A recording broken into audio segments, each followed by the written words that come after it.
Bueno, buenos días a todos. Es un placer estar aquí y más el privilegio de compartir la palabra de Dios aquí en su iglesia, en su casa. Bueno, hoy quiero reflexionar sobre una parábola muy conocida, que es la de la parábola del hijo pródigo. Entonces ahí pueden ver en sus pantallas, en la gráfica donde está el pasaje del hijo pródigo. Yo voy a leerlo otra vez, ya lo había leído Goyi. Dice así la palabra del Señor. Parábola del hijo pródigo. También dijo un hombre, tenía 2 hijos, y el menor de ellos dijo a su padre, Padre, dame la parte de los bienes que me corresponde, y le repartió los bienes. No muchos días después, juntándolo todo, el hijo menor se fue lejos a una provincia apartada, y allí desperdició sus bienes viviendo perdidamente.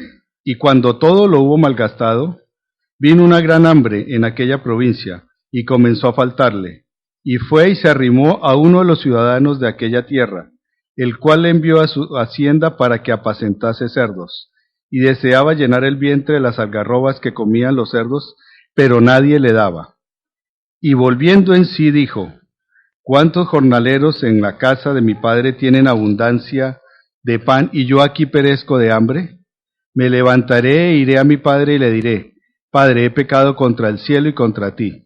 Ya no soy digno de ser llamado tu hijo, hazme como uno de tus jornaleros. Y levantándose vino a su padre, y cuando aún estaba lejos, lo vio su padre, y fue movido a misericordia. Y corrió y se echó sobre su cuello y le besó. Y el hijo le dijo, Padre, he pecado contra el cielo y contra ti, y ya no soy digno de ser llamado tu hijo.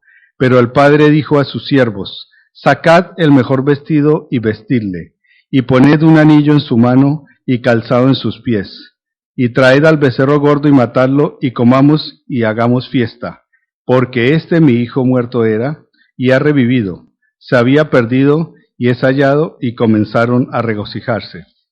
Bueno, entonces, antes de comenzar con la exposición, quiero mencionar este versículo, en Lucas 15, el 1-2, que nos da como el contexto a quién estaba hablando Jesús. Se acercaban a Jesús todos los publicanos y pecadores para oírle. Y los fariseos y los escribas murmuraban diciendo, a los pecadores recibe y con ellos come, ¿no? Entonces esta es como el contexto de la escena donde estaban los pecadores, estaban los publicanos, que Jesús estaba con ellos, pero estaban las otras personas, los fariseos y escribas, que estaban diciendo, pero ¿cómo este hombre come con ellos y está con ellos, no? Entonces, esta parábola, pues de ahí viene 3 parábolas seguidas que Jesús quiere darle a entender tanto a los fariseos como a los pecadores cuál era su plan con ellos, ¿no?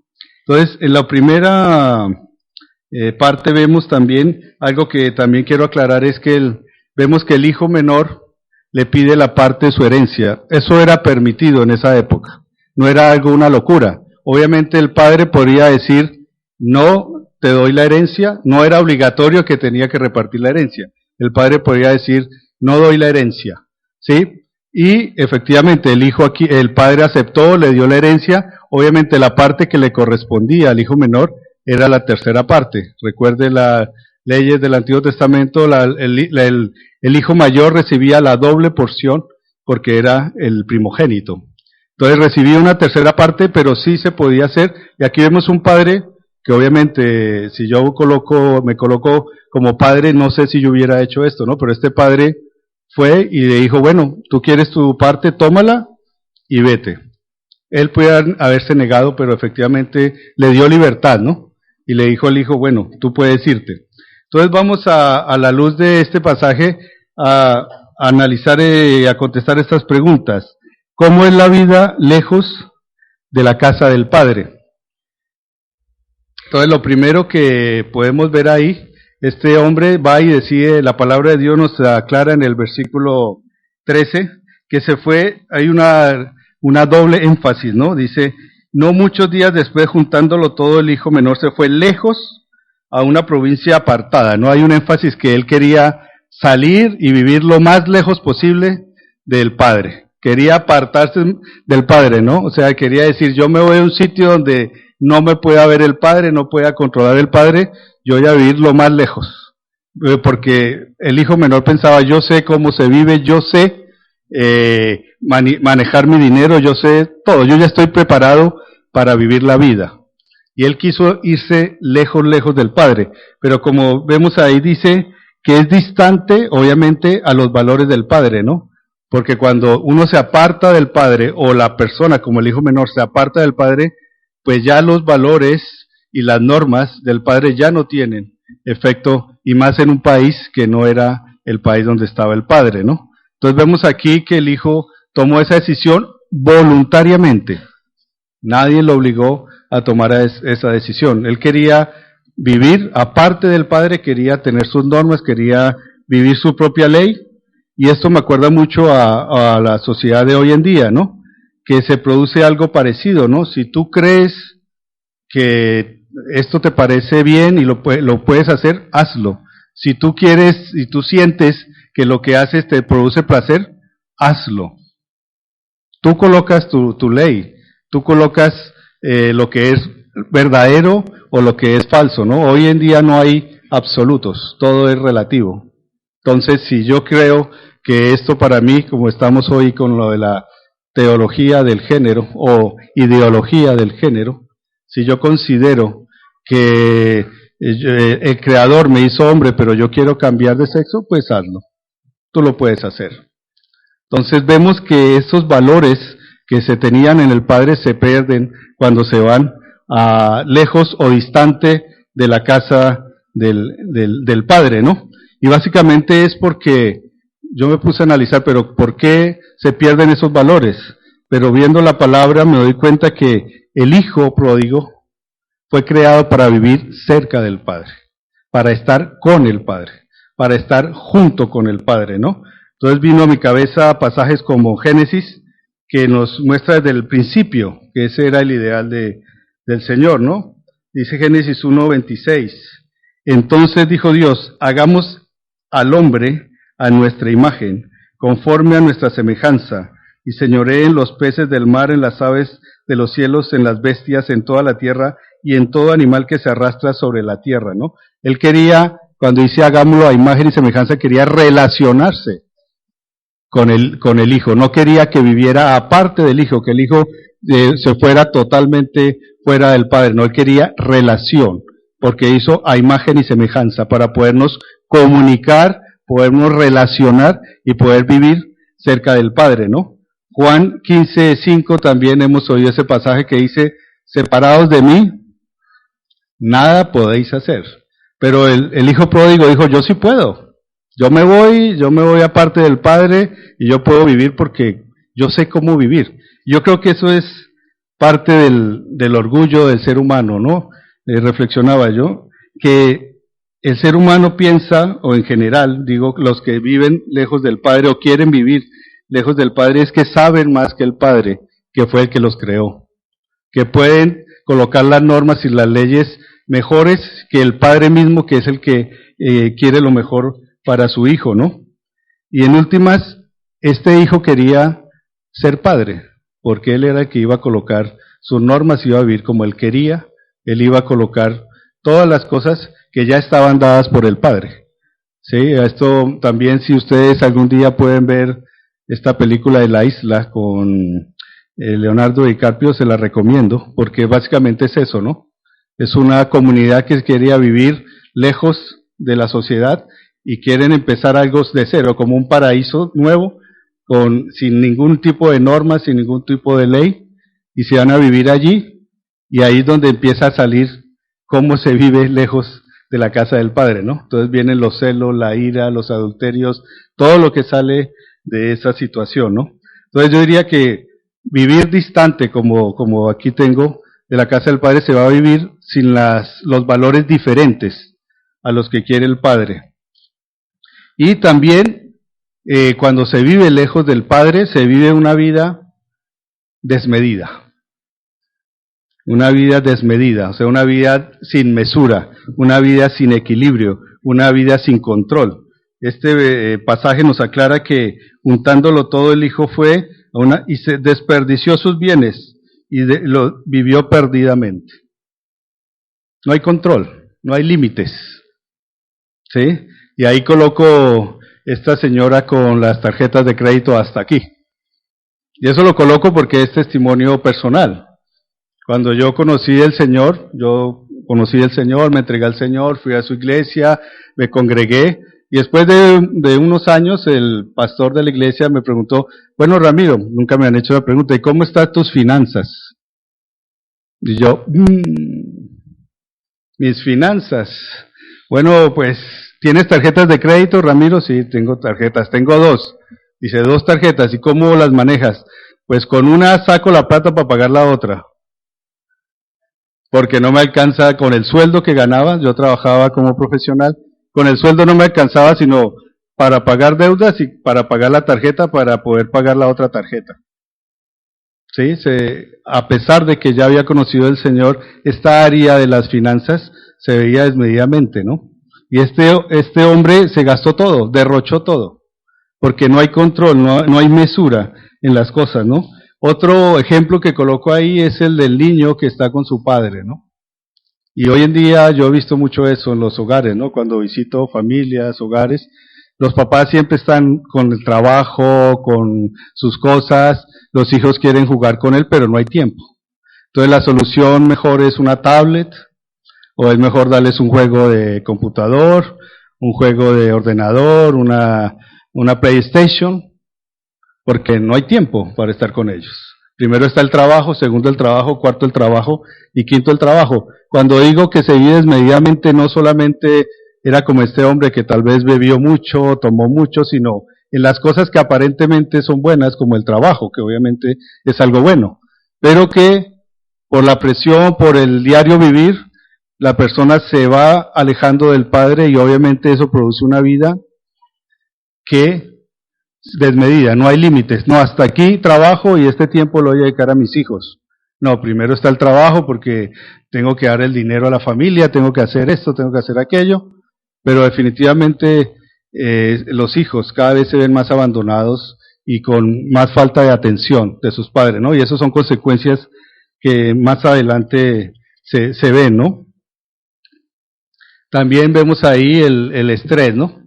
Vemos ahí la señora con todas sus cosas que tiene que hacer, el hombre que llega cansado a la casa, el trabajo con el estrés que se maneja, que es la enfermedad de hace unos 10 o 15 años que ahora todo el mundo tenemos estrés.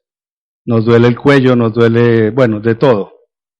¿Sí? Pero ese estrés genera en que no tenemos límites claros, no tenemos control y estamos viviendo una vida desmedida, ¿no? Voy a leer en Jeremías unos pasajes que nos dice la palabra de Dios frente a eso. Jeremías 17.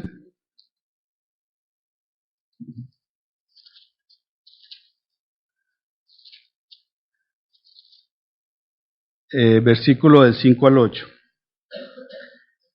Así ha dicho Jehová, maldito el varón que confía en el hombre y pone carne por su brazo y su corazón se aparta de Jehová.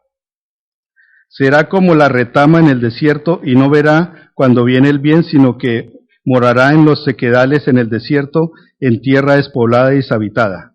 Bendito el varón que confía en Jehová y cuya confianza es Jehová, porque será como el árbol plantado junto a las aguas, que junto a la corriente echará sus raíces y no verá cuándo viene el calor, sino que su hoja estará verde y en el año de sequía no se fatigará ni dejará de dar su fruto. Entonces vemos ese contraste, ¿no? El que se aleja de Jehová, su corazón lo coloca o en el trabajo o en el hombre o algo, pero no está en el Señor, se aparta del Padre, pues obviamente vendrán las consecuencias, ¿no? Pero el que confía en Jehová, ese sí va a dar fruto a su tiempo y prosperará a medida que esté con él, ¿no? Y también algo que me llamó la atención en el Nuevo Testamento es lo que dice Pablo, ¿no? Porque como creyentes este valor se ha perdido hoy en día, que es vamos a leer en Filipenses 4. Filipenses 4, del 10 al 12. Dice así la palabra del Señor. En gran manera me gocé en el Señor de que ya al fin habéis revivido vuestro cuidado de mí, de lo cual también estaba solícito, pero os faltaba la oportunidad. No lo digo porque tenga escasez, pues he aprendido a contentarme, cualquiera que sea mi situación. Sé vivir humildemente y sé tener abundancia en todo y por todo. Estoy enseñado así para estar saciado como para tener hambre, así para tener abundancia como para padecer necesidad, ¿no? Ese valor del contentamiento es algo que hoy se ha perdido, ¿no? Queremos más, más, más y nunca estamos contentos con lo que tenemos. Señor, yo quiero más trabajo, pero tienes 2 trabajos, no quiero otro. Entonces, ¿cuándo vas a ir a tu casa? ¿Sí? Pero nosotros queremos más, más, más, ¿no? Este hijo pródigo vivía, obviamente, ya vimos con las 2 primeras letras, porque todas empiezan por D, ¿no? Distante, desmedida, y vamos a ir a la tercera D, ¿no? Al vivir lejos de la casa del padre se produce una vida disoluta o degenerada. Cuando se alejó del Padre, cuando se alejó de la casa del Padre, cuando vivió lejos del Padre, pues este hombre vivió degeneradamente, ¿no? Y eso es algo que la palabra de Dios también lo menciona y se lo menciona a los miembros de su iglesia, ¿no? Aquí vemos varios ejemplos, ¿no?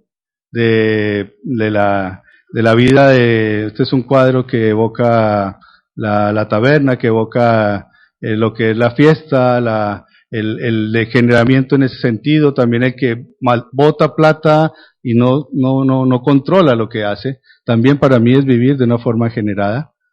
La chica que dice que yo hago con mi vida lo que quiero, ¿no? Porque yo soy dueña de mi vida, dueño de mi cuerpo y yo puedo hacer lo que quiero, ¿no?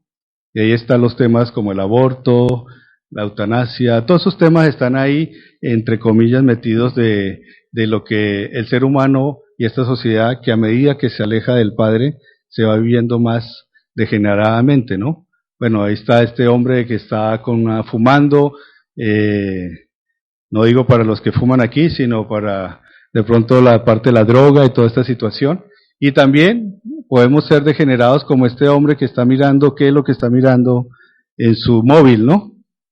Hoy en día con tantas cosas de comunicación, también es algo que nos afecta y que podemos llegar a esa vida degenerada, ¿no? Y también cuando el hombre, y aquí está diciendo la mujer, el cotilleo, los chismes, todo lo que hace de hablar mal de su hermano, hablar, juzgar, bueno, todas estas cosas están ahí implícitas, que es vivir degeneradamente, ¿no?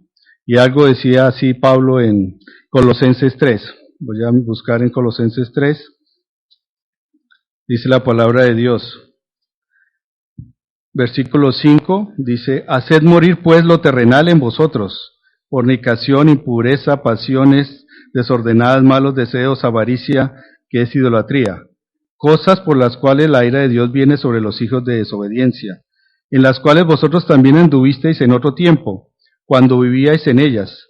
Pero ahora también dejad, bueno, yo sé, y gracias a Dios, el Señor nos ha librado de muchas de estas cosas, pero Pablo ahora enfatiza a sus hermanos en la iglesia, pero también dejad en vosotros todas estas cosas, ira, enojo, malicia, blasfemia, palabras deshonestas de vuestra boca, no mintáis los unos a los otros, habiendo despojados del viejo hombre con sus hechos, sino revestidos del buen hombre, conforme a la imagen del que los creó, que se va renovando hasta el conocimiento pleno, ¿no? Y después nos exhorta a qué debemos hacer, ¿no? Que es lo contraste a la vida lejos del Padre. La vida cerca del Padre produce esto, ¿no? Vestidos pues como escogidos de Dios, santos, amados, de entrañable misericordia, de benignidad, de humildad, de mansedumbre, de paciencia, soportados unos a otros y perdonándoos unos a otros. Si alguno tuviere queja contra otro, de la manera que Cristo perdonó, así también hacerlo vosotros, ¿no? Entonces los valores del Padre eran muy diferentes a los valores que este hijo tomó lejos del Padre, ¿no? Y obviamente, ¿no? Cuando una persona se aleja del Padre, cuando el hijo pródigo se alejó del Padre, pues obviamente el que da el control, el que da la mesura, el que da los límites es el Padre. Al no tenerlo cerca, pues obviamente lo perdió, ¿no? Y eso nos puede pasar a cualquiera de nosotros. Y yo estos 3, yo diría, síntomas de la persona que vive lejos del Padre sería bueno para evaluarnos, ¿no? ¿Qué tal distante estamos de Dios? ¿Qué tal está nuestra vida? ¿Se está de una forma desmedida? ¿Y qué tal estamos viviendo? Ya que estamos pasando un poquito a vivir de una manera disoluta, qué es lo que vemos en televisión, qué es lo que conversamos con las personas. Todo esto nos ayuda a que nosotros nos evaluemos, ¿no? Entonces, ahora viene lo que le pasó al hijo, ¿no? ¿Qué le sucedió al hijo pródigo cuando las circunstancias cambiaron? Y eso es lo que nos puede pasar cuando las circunstancias se salen de nuestras manos, ¿no? Entonces vemos el versículo 14. Y cuando todo lo hubo malgastado, ya no tenía plata, vino una gran hambre en aquella provincia y comenzó a faltarle. Entonces vino la crisis para este hombre, ¿no? Ya no había comida, ya no había, así tuviera 2 euros, 3 euros, ya no tenía en qué gastarlo, porque no había comida, ¿no? Hubo una gran hambre, ¿no? Y en nuestra vida también puede pasar cosas así, ¿no? Situaciones que nos pasan, que se nos escapan de las manos, ¿no? Cuando recién llegué a España en el 2009, fui a trabajar a una iglesia y encontré muchos hermanos en una crisis tremenda. Yo decía, ¿pero qué pasó? No, estamos devolviendo la casa, estamos entregando el piso, estamos endeudados hasta el cuello. Yo le dije, ¿pero qué pasó? No, pues compramos un piso, nos endeudamos, compramos un coche, pero no queríamos solo un coche, sino mi mujer también otro coche y otro coche, porque todo estaba en bonanza aparentemente.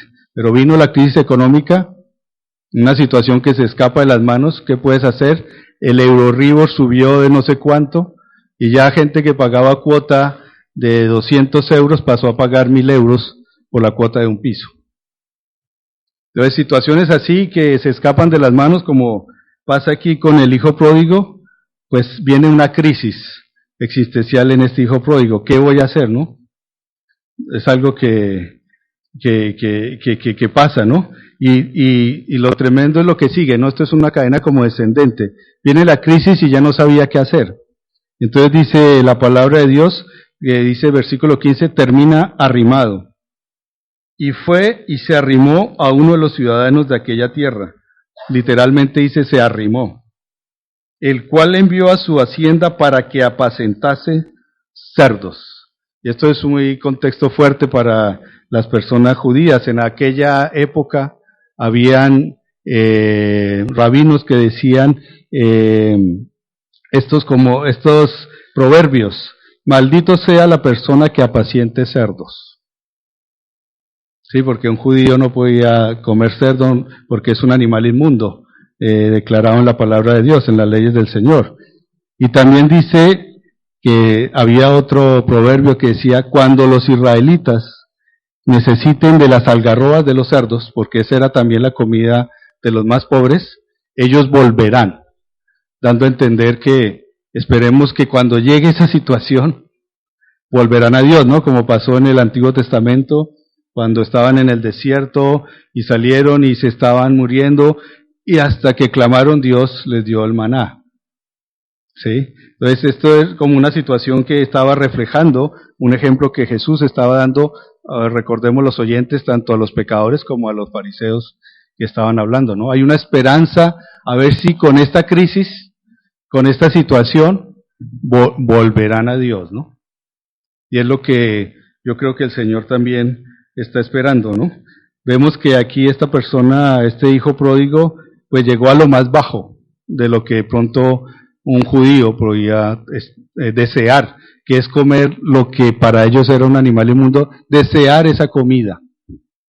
Pero es así, cuando uno se aleja de la casa del Padre, se aleja del Padre, termina esclavo de esa situación. Él terminó esclavo a que lo pusieran a lo que lo pusieran, ¿no? Puedes llegar a terminar esclavo de qué? Esclavo de tu trabajo, esclavo de alguna adicción, esclavo de alguna persona, esclavo de muchas cosas, ¿sí? Porque vamos degenerando y vamos viviendo con las consecuencias cuando muere un ser querido, cuando pasa situación de esas también, si no estamos cerca del Padre, nos podemos como caer de nosotros, ¿no? Nos derrumbamos ante estas situaciones. Bueno, la última que es, nadie lo podía llenar, y esto es algo importante que lo dice el versículo 16, y deseaba llenar el vientre de las algarrobas que comían los cerdos, pero nadie le daba. Y esto es muy importante, ¿no? Él deseaba que algo lo llenara porque fuera el hambre, su necesidad física, ¿sí? Pero también creo yo que Jesús estaba hablando de esto, de esa necesidad espiritual que tenía este hijo pródigo, ¿no? Y queremos nosotros llenar nuestra vida con cualquier cosa, ¿no? Algo aparentemente buena, ¿no? Como trabajo, con nuestra familia, con nuestros hijos, con todas las otras cosas que están, que la sociedad nos presenta, dinero, lujos, bueno, lo que la sociedad nos presenta, ¿no? Queremos llenar nuestra vida con eso, pero nadie lo llena nada. Yo decía, ¿pero por qué? Claro, la palabra de Dios nos da la respuesta. Vamos a buscar Juan 6:35.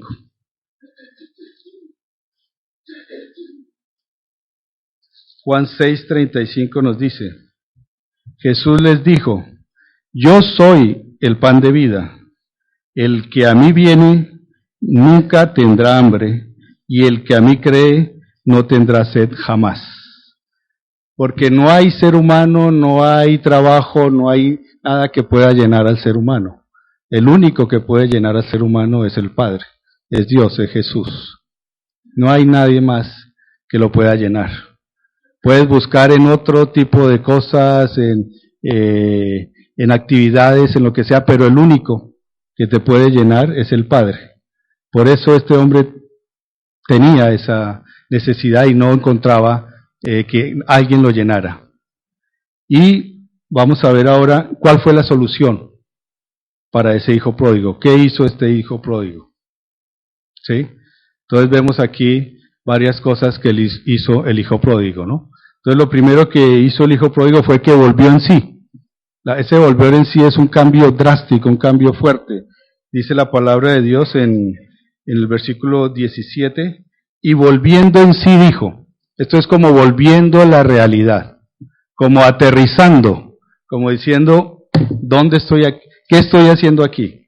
Hizo un análisis, como coloco aquí, objetivo de su situación.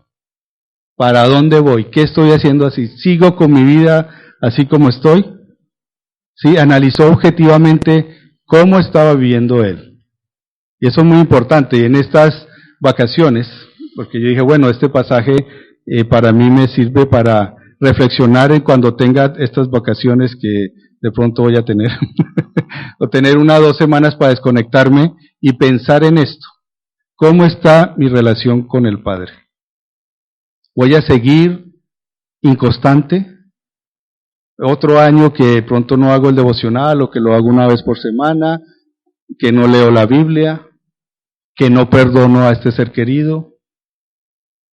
¿Cómo como es un análisis, ¿no? De qué estoy haciendo con mi vida, ¿no? ¿Cómo vivo? Y recordar, ¿no? Cuando esos momentos que vivía con el Padre, que fue lo que hizo él. Yo que estaba allí, que tenía empleados a mi cargo.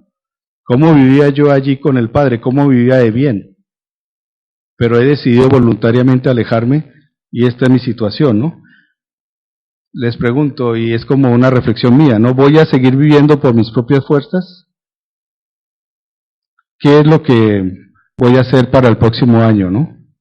Y es lo que él hizo, él analizó objetivamente su situación, ¿no?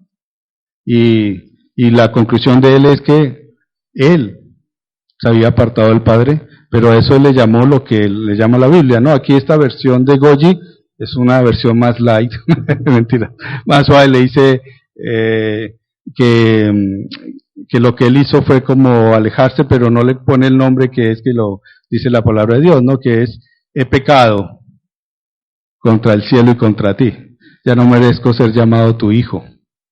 ¿Sí? La palabra es pecado. Porque el pecado no fue gastarse la plata en vino, en trago, botar todo eso, ¿no? Esas son consecuencias de ¿qué? De haberse alejado del Padre, ¿no? Y ese es el pecado. Pensar que yo puedo vivir sin el Padre. Pensar que yo sé más que el Padre, ¿sí? Y pensar que yo puedo hacer las cosas mejor que el Padre. ¿Sí? Él se pecó en ese sentido, ¿no? Pero llegó a algo muy importante. Primero analizó su situación y segundo, se arrepintió verdaderamente. Entonces aquí cuando habla aquí la palabra arrepentimiento, habla de dolor, de que hubo llanto, de que él analizó su situación y dijo, no puedo seguir lejos de mi Padre, tengo que volver a Él, ¿no? Eso me acuerda del Salmo 51 de David, cuando él pecó con lo de Betsabé. Él se arrepintió y lloró. Dice, ten piedad de mí, oh Dios, conforme a tu misericordia. Conforme a la multitud de tus piedad, borra mis rebeliones. Lávame más y más de mi maldad y límpiame mi pecado. Porque yo reconozco mis rebeliones y mi pecado está siempre delante de mí. Contra ti solo he pecado y he hecho lo malo delante de tus ojos, para que sea reconocido justo en tu palabra y tenido por puro en tu juicio, ¿no? Y también recuerdan de Pedro, ¿qué hizo después de Pedro cuando negó 3 veces a Jesús? Lloró amargamente, dice, un arrepentimiento, dijo, ¿qué hice? ¿Cómo fui yo a entregar al Señor, no? Entonces, aquí este hombre tiene ese arrepentimiento verdadero donde llora y se arrepiente, y lo otro que hizo fue que actuó, ¿sí? Versículo 21. Nos adelantamos un poquito porque efectivamente la parábola muestra que fue. Versículo 21 dice, y el hijo le dijo, Padre, he pecado contra el cielo y contra ti, y ya no soy digno de ser llamado tu hijo. Y tal vez esta es la parte más difícil. Podemos llegar a reconocer que estamos mal. Podemos llegar a decir, he pecado, pero nos cuesta arrodillarnos delante del Padre y decirle, Padre, perdóname. Y podemos quedar en lo que se llama remordimiento, ¿no? Yo no lo vuelvo a hacer. Eso me acuerdo cuando yo también, antes de conocer al Señor, me gustaba mucho el licor, ¿no? Pero me caía muy mal. Y cuando yo decía, ya no vuelvo a tomar, es que ya no más. Es que yo soy loco. Y a los 8 días me llamaban los amigos, ¿qué estás haciendo? No, nada, bueno, vámonos. Lo mismo. Era un remordimiento, pero no era un arrepentimiento de verdad. Pero este hombre sí se arrepintió de verdad. Y fue al Padre y le dijo, Padre, he pecado contra el cielo y contra ti. Actuó. No es algo pasivo, es algo que se necesita movimiento, ¿no? Fue y pidió perdón, ¿no? Bueno, voluntariamente, y quiero para invitarlos a ver que no es como lo pinta la sociedad o el mundo, ¿no? Que nuestro Dios es un Dios de solo quiere castigo, solo nos tiene que dar problemas. Vamos a ir a Jeremías 29.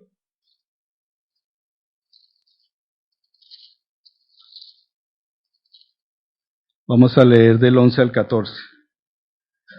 Porque yo sé los pensamientos que tengo acerca de vosotros, dice Jehová, pensamientos de paz y no de mal, para daros el fin que esperáis. Entonces me invocaréis y vendréis, oraréis a mí y yo os oiré, y me buscaréis y me hallaréis, porque me buscaréis de todo corazón.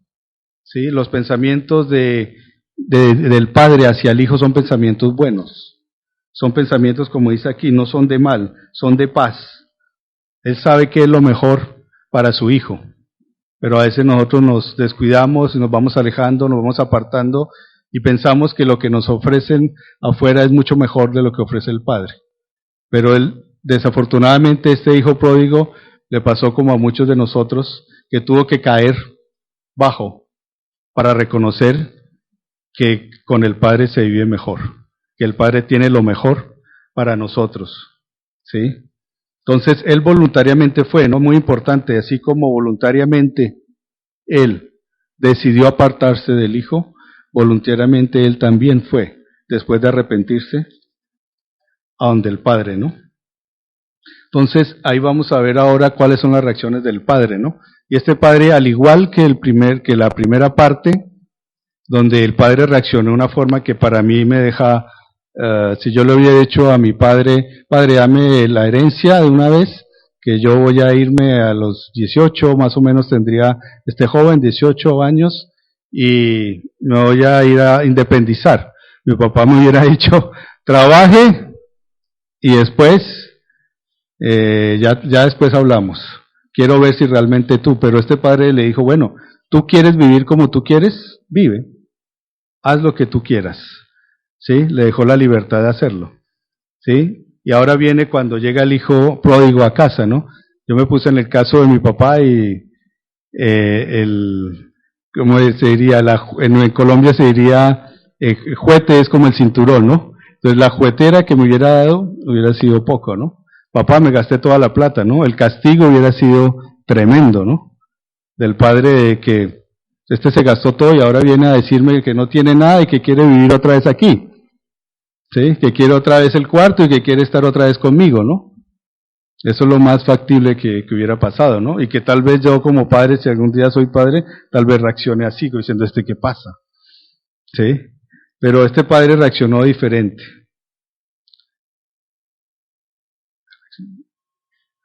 ¿Cómo reaccionó el padre frente al arrepentimiento del hijo, no? Entonces vemos aquí que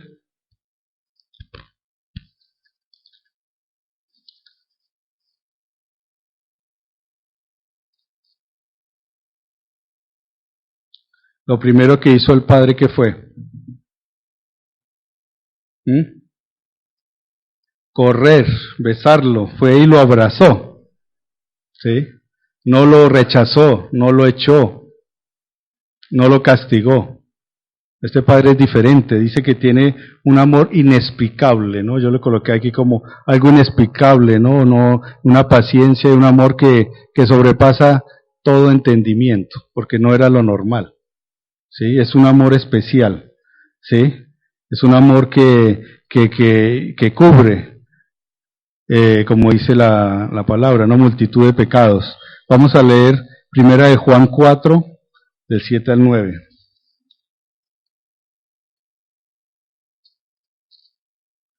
Dice la palabra de Dios. Vamos a leer del 9 mejor al 11. En esto se mostró el amor de Dios para con nosotros, en que Dios envió a su Hijo unigénito al mundo para que vivamos por Él. En esto consiste el amor, no en que nosotros hayamos amado a Dios, sino que Él nos amó a nosotros y envió a su Hijo en propiciación por nuestros pecados.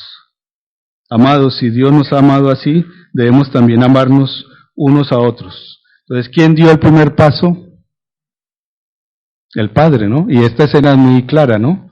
Porque el Padre estaba ahí esperando a que llegara su Hijo. El Hijo no llegó, golpeó la puerta, él abrió, sino que dice que el Padre, cuando lo vio, el Hijo no había alcanzado a llegar. Dice, cuando el Padre lo vio fue movido a misericordia, ¿no?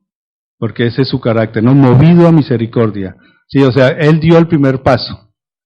Sí, y efectivamente nosotros amamos a nuestro Padre, pero porque Él dio el primer paso.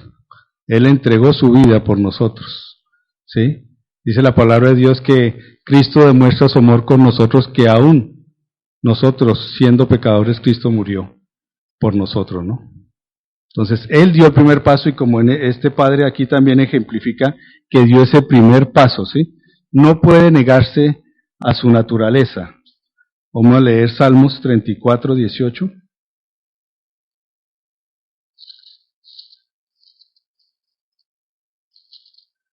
Dice así la palabra de Dios. Cercano está Jehová a los quebrantados de corazón y salva a los contritos de espíritu. Es su carácter, su misericordia. Él no puede negarse a un corazón arrepentido, a un hijo arrepentido que viene a decirle, Padre, he pecado contra el cielo y contra ti.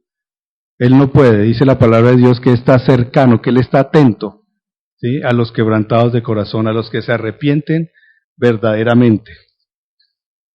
¿Sí? También vemos el versículo 22, que no solamente era un amor inexplicable, sino también dice que le vuelve la dignidad a su hijo. ¿Por qué? Y aquí dice, levantándose vino a su padre y cuando aún estaba lejos lo vio, su padre fue movido a misericordia y corrió y se echó, bueno, dice el 22, pero el padre le dijo a sus siervos, sacad el mejor vestido, vestirle, ponerle un anillo en su mano y calzado en sus pies, ¿no? Él venía, da a entender como arrepiento, ¿no? Como ya sin nada que ponerse y como que ya no, para una sociedad como la, en este caso judía, pues la capa, el anillo, el vestido, era algo muy importante, ¿no? Si el anillo ejemplificaba, esta es mi familia, ¿no? Esta es mi familia, la identidad, le daba la dignidad otra vez de quién era él, ¿no? Que era su hijo. Entonces le dijo, sacad todo esto y ponérselo otra vez a él. Este es mi hijo, ¿sí? Y como dice,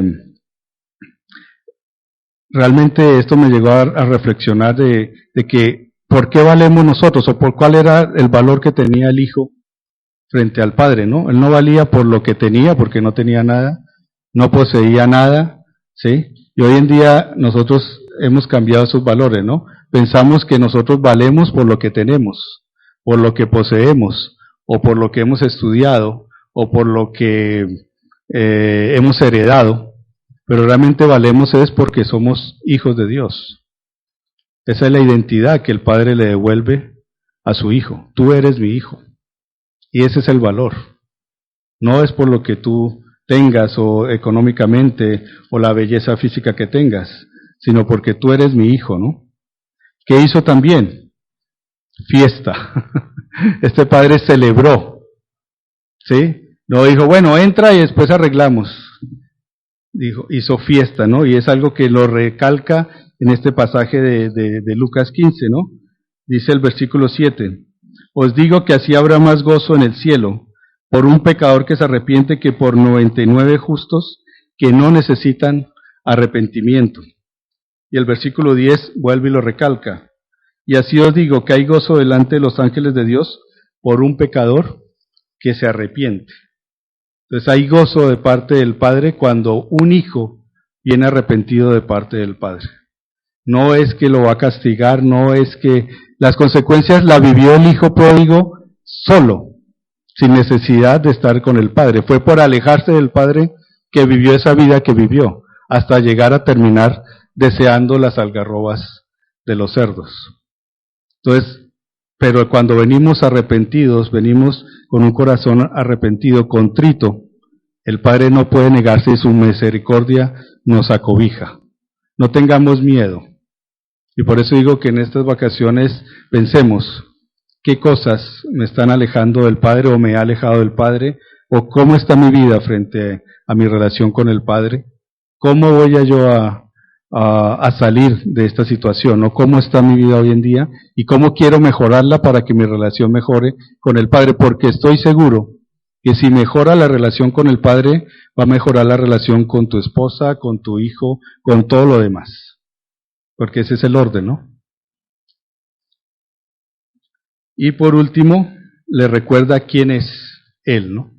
Le dice, tú eres mi hijo amado, ¿no? Y es algo muy importante, ¿no? Porque está hablando de vida y muerte. Le dice a todas las personas que estaban ahí, le dice, pero el padre le dijo a su siervo, sacad el mejor vestido, vestirle, poner anillo a su mano, calzado a sus pies, traer el becerro gordo, matarlo, comamos y hagamos fiesta, porque mi hijo muerto era y ha revivido, se había perdido y es hallado, y comenzaron a regocijarse, ¿no? Entonces, al alejarse del Padre, produce una muerte, porque no estamos con el Padre. Pero cuando vino este hijo, dice, se había perdido, ahora ha revivido, dice en otras versiones. Está vivo, lo puedo tener, ¿no? Y esto me acuerda de la escena del Padre otra vez, porque yo creo que el Padre, en el caso mío, ¿no? Muchas veces diría, ¿cuándo viene Ramiro? Se levantaba por la mañana, no vino hoy. Tal vez mañana, ¿no? Pasaron 8 años desde que mi mamá empezó a orar por mí, hasta que por fin me acerqué al Padre y le dije, Padre, he pecado contra el cielo y contra ti. Ahora quiero compartirles un hijo pródigo un poco antiguo, pero que existió en la vida real, ¿no? Entonces, este que ven ahí, no se ve muy bien, no son los tatarabuelos de Charlie, no son.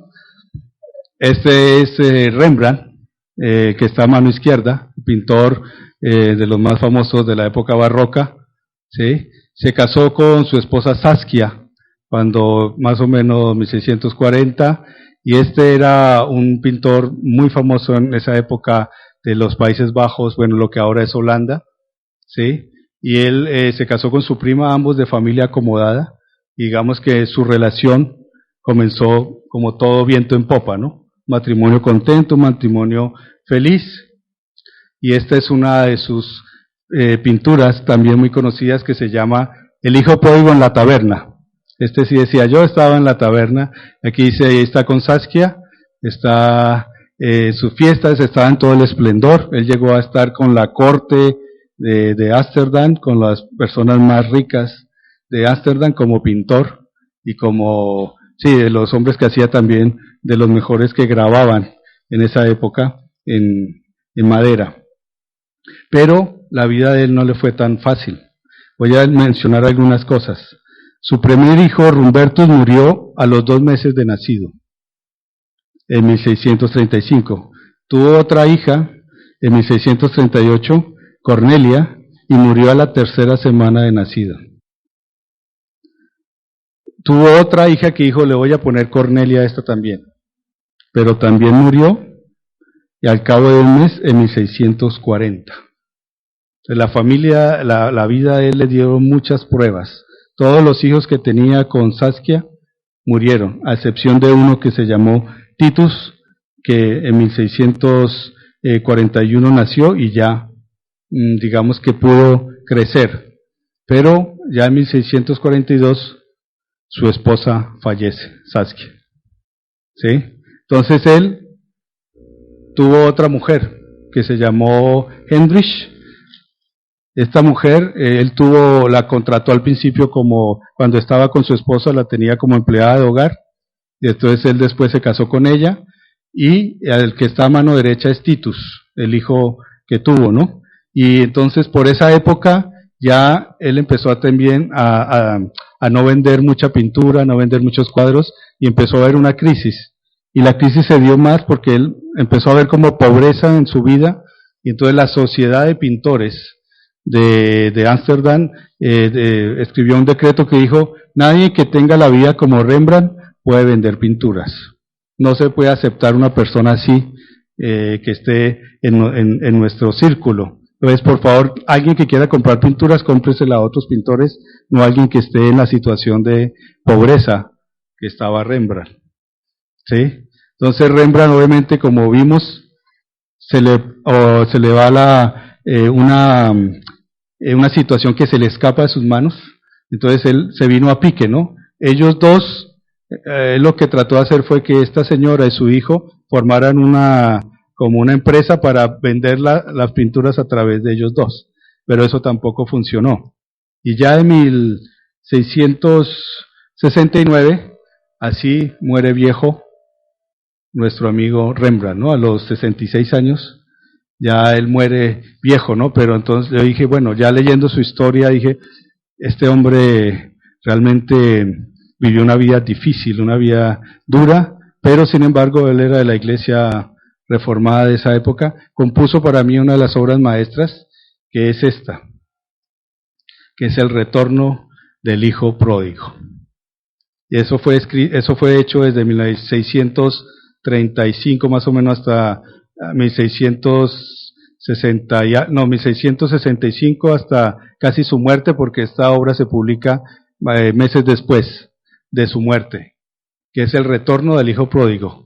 Yo creo que él ejemplifica ese enfrentamiento con su vida y lo plasma en este cuadro, que las personas que lo quieran ver está en el Museo de Hermitage de San Petersburgo, entonces pueden verlo y contemplar. Realmente es un cuadro que ejemplifica ese amor del padre frente a ese hijo que llega aquí pródigo, ¿no? Entonces aquí termino con esta ilustración de alguien que se enfrentó a su vida con sus problemas, con sus luchas, pero terminó abrazado con el Padre. Bueno, vamos a orar entonces. Padre amado, te